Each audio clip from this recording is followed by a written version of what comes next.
Was it me? Sorry. Yeah, sorry. Yeah, I was just... Frank, fantastic comeback. And obviously you're going to be very disappointed with being in that situation in the first place. We've heard on TV you've blamed some of the players for those individual errors. What do you have to sort of do as manager to sort of question your own part in the role of that match, your own role in the game?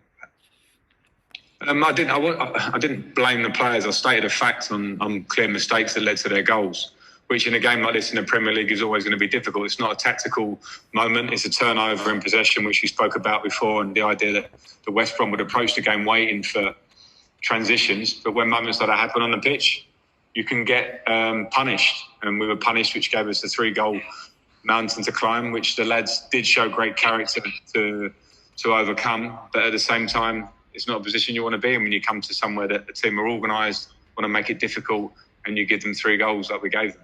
I understand. So what's your overall emotion then after the match? No, mixed emotions of I'm happy to see a team fight to the last minutes to get the goals back. But I have to go back to the beginning and not be happy with the fact that we conceded that 3 shots on target and we conceded 3 goals. Dan King, please. Son. Hi, Frank. Inevitably, there's going to be focus on Thiago Silva on his debut. What did you make of that, and what will he learn from today? Listen, Thiago Silva is going to be fantastic for us. He's been incredible in his career, and absolutely, I will not look at him. I can talk about the mistakes; they're clear, and we have to be honest and open about that. But I will not put any blame on him. We're a team that have to react around that, and to be fair, the team did in the second half. But no, it's nothing on Thiago. I'm sure he'll stand up and say it was a mistake. Other than that, I think he was pretty faultless in the game. And that's his first Premier League game done and in the bank. So we'll get a lot more from him as well, especially as he gets fitter and as the whole squad gets fitter. If you've got any more questions, please raise your hand. We're then doing Mondays, which is like the 22:30 Sunday night. Any more questions to review today's game? Alan Smith. Hi Frank, just on a positive note, can I ask you about Callum's performance? Obviously he seemed to be a bit of a game changer when he came off the bench in the second half. Yeah, Callum gave me gave us everything that I wanted from him in the second half in terms of the ability to go 1v1, try and take people on, gets his goal, giving us something different. And that's what Callum needs to do. That's the impact he can have for us. And it has to be consistent. And he gave himself a great platform now to continue in that vein, because it will be very important for us if he does. Jonathan Northcroft. Unmute yourself, Jonathan.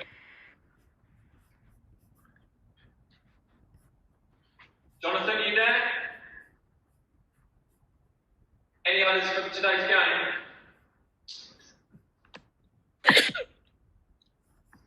Jonathan? Sorry, Frank. Hi, can you hear me now? Yeah. Hi. Yeah, Frank, do you think the defensive mistakes were a product of a team that's still trying to settle down in terms of selection and blending the right players, and that they will be eradicated as part of that process? Well, I think it's hard to absolutely pinpoint that. They are what they are today.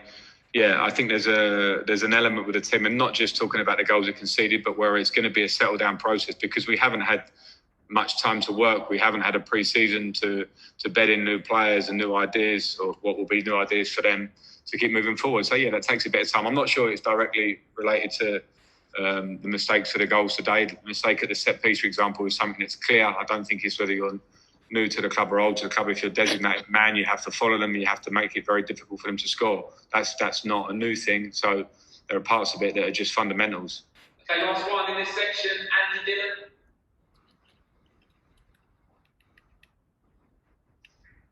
Hi Frank, can you hear me? Gotcha, Andy. Hiya Frank. I just wanted to talk about the 3 of the players who came on at half time. You had Azpilicueta, not came on at half time, but 3 crucial players to the game today: Azpilicueta, Callum and Tammy. All players with a point to prove. There was a lot of pressure put on Tammy. Everybody thought he wouldn't get a start. Callum's struggling to get into the team. Azpilicueta is struggling to get into the team. In a way, does this prove you right that you need to keep players sharp and hungry? Because they've come on, they've probably got a bit of a grudge against you for not starting, and they've come on and they've kind of proved a point to you, maybe? Well, yeah, I mean, in a competitive squad with people who want to play, you always want that to be honed in a positive fashion. I never had a doubt with Aspie, for instance, because of the great professional and captain that he is for this club and has been. So I expect that. But it's great to see the reaction of Callum coming on and playing the way he did and making a difference, and Tammy. Younger players, particularly when players come into the club, have been asked it a lot already this season about how they will react, where will their place be in the squad. It's there for them. It's there for them to take it with both hands. A difficult game for Tammy today, where he has to keep working and fighting all the time to try and break down a back five that want to sit there, and he gets his reward at the end. So there were positives in the fact of those three you mentioned and how they reacted and how they played.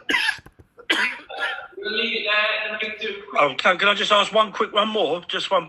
Go on, Ed, go on. Yeah, it was just I caught you on the TV, Frank, talking about mistakes and whatever, and it took me back to the Sheffield United game. I know you came back to get a point from this one, but it still seems like you're giving the same speech about the mistakes and that sort of thing, and you spent a lot of money and the pressure's up, but you still seem to be saying the same things to them. You said you learnt a lot of things that day, but maybe your team still haven't got that message. Yeah, and that's why we have to keep working, because you have to understand, be humble enough to accept the mistakes if they're clear ones or if they're focused ones or concentration ones, and the players have to get better. We're increasing the competition in the squad. We've done that. There'll always be a pretty clinical view in football that if you're going to make mistakes, you have opportunities to put them right. You have to work hard to put them right, and if you don't, then your opportunities are going to be less, and that's the ruthless nature of football. And yes, we want to improve this year from where we were last year, but there's a lot of work to be done. So I will keep repeating the message, not just to yourselves, but I will repeat that behind closed doors, because that's what it takes, repetition, to make sure we improve. Okay, that is the end of...